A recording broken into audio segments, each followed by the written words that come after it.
Pardon,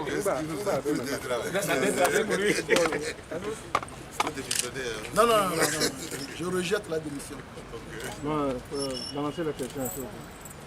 C'est bon? Oui. Monsieur Djeri, bonsoir. Bonsoir. Vous êtes élu pour diriger les travaux du CPC. En quoi vont consister vos missions? Vous savez, la CPC a l'ensemble des points que la CPC va traiter sont convenus dans l'arrêté portant création du CPC.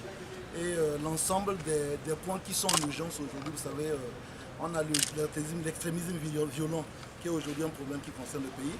Mais les questions de ce bureau vont être prises en compte de façon collégiale sur une prochaine réunion que ce bureau va avoir. Vous savez, comme vient juste de nous mettre en place. Et vous aurez sans aucun doute des informations très rafraîchies sur le contenu de notre première session qui aura lieu certainement au mois d'avril. Est-ce que vous allez plancher sur les questions des prochaines régionales? Écoutez, l'une des missions du CPC, c'est bien entendu évacuer les propositions du CNAP et les élections régionales font partie des propositions du CNAP, donc bien entendu qu'on va en parler. C'est bon? Est-ce qu'il faut garder espoir, M. Djeri?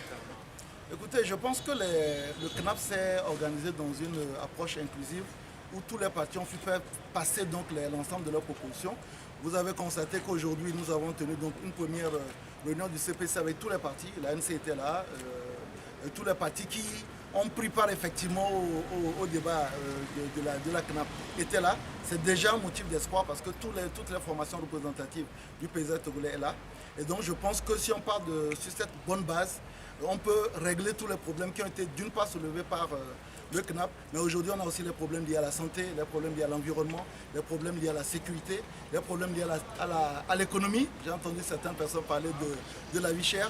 Aujourd'hui, au mois de décembre, vous savez, le taux d'inflation était de 4,1. Donc c'est un problème sur lequel, sans aucun doute, le CPC va pencher pour faire des propositions, sans aucun doute, au gouvernement, qu'elle a l'attitude de les mettre en exécution. Est-ce que vous allez faire revenir la DMK et le cas autour de la table?